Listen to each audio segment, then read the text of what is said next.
Hi Facebook, I'm Libby Cunningham here with WCPO.com, and today I am joined by investigative reporter Hillary Lake, who's part of the 9 on Your Side ITeam. She has a really interesting story tonight that is probably going to hit home for a lot of people, especially if you have a loved one in a care facility, especially if they are in a developmentally disabled care facility. That's right. And so it airs tonight at 11. Hillary, can you tell us a little bit about the story? We're going to let the audience build, and if you have any questions on how to help your loved ones or determine what is abuse, please leave them here in the comments and we will get to them. Yeah, well, I'd love to answer as many questions as we can. So we got a tip, this was before Christmas. We took sort of the lawsuit and what happened to this young man named Adam and kind of expanded it a little bit and started looking at the system. How are these types of facilities regulated? How often are they inspected? And how are investigations done when something that's called a major unusual incident, like a broken arm, which is a significant injury, yes. What do those investigations look like? And we determined that here in Hamilton County, the Hamilton County Developmental Disability Services, they get between 3,000 and 4,000 just reports of abuse, neglect, and there are 19 different things that they look into. Some of those then, the 19 different things are classified, they are major unusual incidents, and that runs the gamut from physical abuse, neglect, sexual abuse, to even unplanned or unscheduled hospital visits. Okay. In Adam's case, the county determined that he suffered a significant injury, which is a major unusual incident, that there was neglect and abuse. And so the county looks into about 1,100 of those types of issues every year. Not all 1,100 are sustained or proven, but the fact that they do look into that high of a number of cases every year, I think is pretty significant. But I also want to say that the head of the investigations unit for Hamilton County Developmental Disability Services, she told me that, while there are risks with families using these types of facilities, that the vast majority of them are in fine operating condition, and the people who work there are upstanding, and there aren't issues. So she's saying that this isn't happening everywhere. Yeah, it's not happening at every, but when things like this happen, they're very serious. They are, and if you want to see, we do have a photo on WCPO.com of the injury that Adam had sustained. And we had been talking before we went live here on Facebook, so they do different checks at these facilities. Right. They go through, they inspect them, of course, things are inspected, but how often do they do those? So it depends on the type of facilities, and there is actually a handful of various organizations, state and local agencies that will do these inspections, and some of the facilities will even do their own self-inspections that become part of this process. But the frequency depends on the type of facility and the services that they involve. So for example, with a day facility, I believe they're inspected every 3 years. Okay. If it's a residential facility, it's every 5 years. I could have that backwards. I've been looking at a lot of numbers. Okay. But they also, if it's a big company, they don't look at every facility each time there is an inspection. Sure. So there are potentially some facilities out there that aren't getting inspected every time. Sure. And thank you. I just wanted to say hi to the viewers here. We have 119 of you right now, Hi, watching everyone. from all different parts of the tri-state. We have Eastgate, Northern Kentucky, Indiana, Indiana. I do see your question here, Doris. We will get to it. So when someone comes to the ITeam with information about something like this, where do we go from there? So someone gives you a call, gives you a tip. How do we investigate it? We really try to have high quality journalism here. Sure. And the ITeam is really trying to, at the end of the day, we're on your side, trying to help people. So what does that process look like, especially for something like this? So with this, because there was a federal lawsuit filed, we have the document of the lawsuit. Documents are key for us.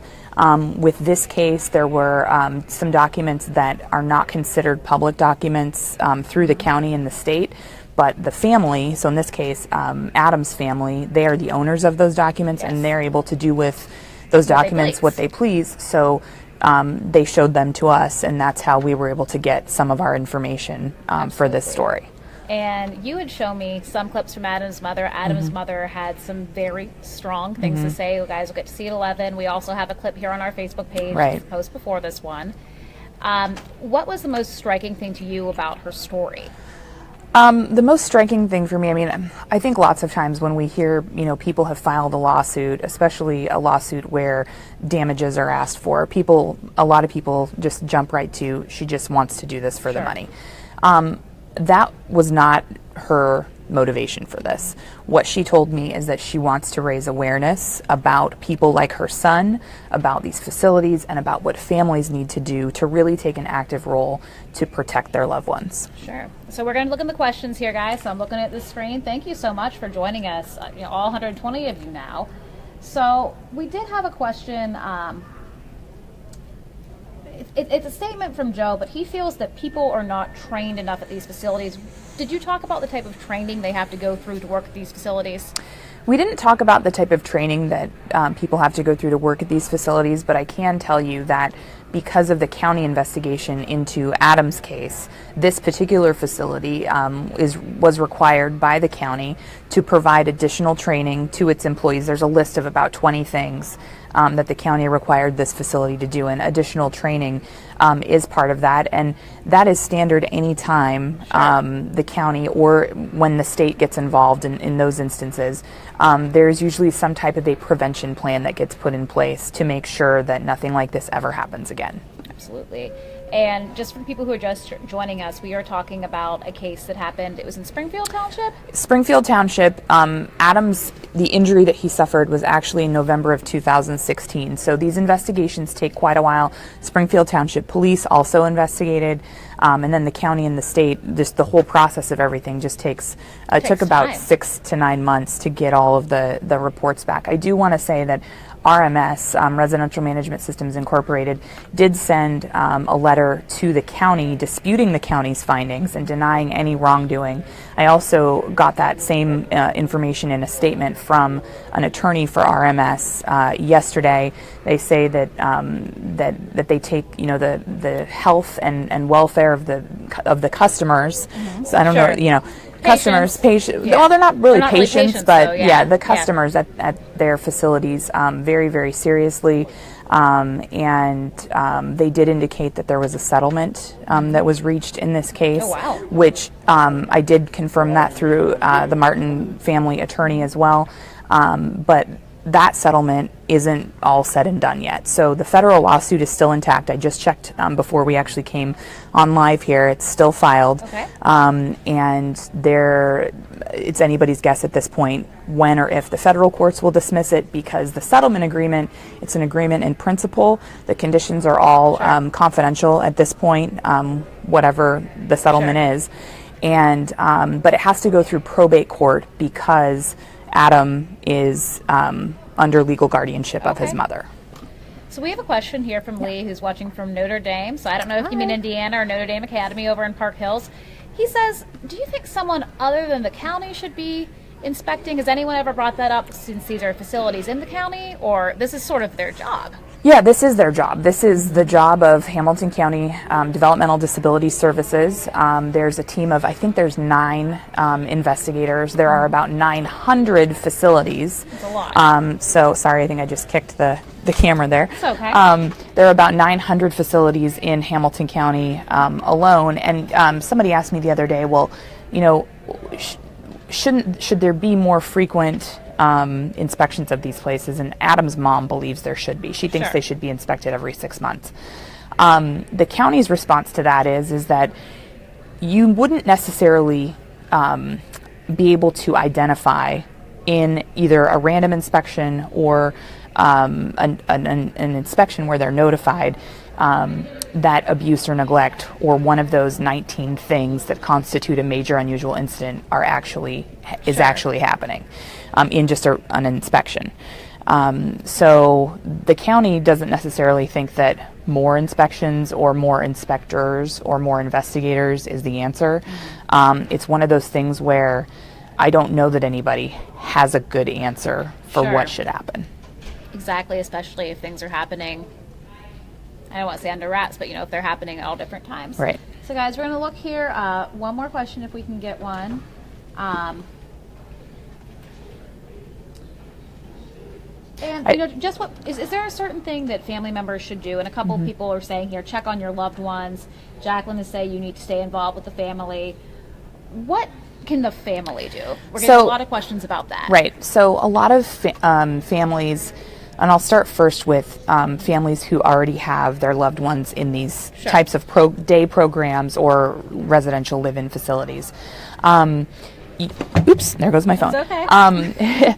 If you go to, and we actually have links to these in the story that's for this on WCPO.com. And we will get this all here in this post as well. But there are links in that story to a state database and a county database where you can do a provider search, and so you can look up these places yourself and do research on them.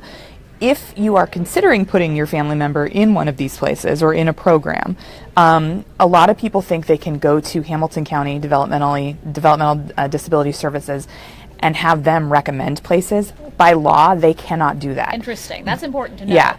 The county cannot tell people or even suggest people where to send their loved ones. The county is a resource where you can get information. If you found a place on your own and you want to get information about that place, you can definitely go to the county and ask. Sure. Well, thank you guys so much for watching. We appreciate you joining. So Hillary's story. Can I say one more thing too before we sign off here? Yes.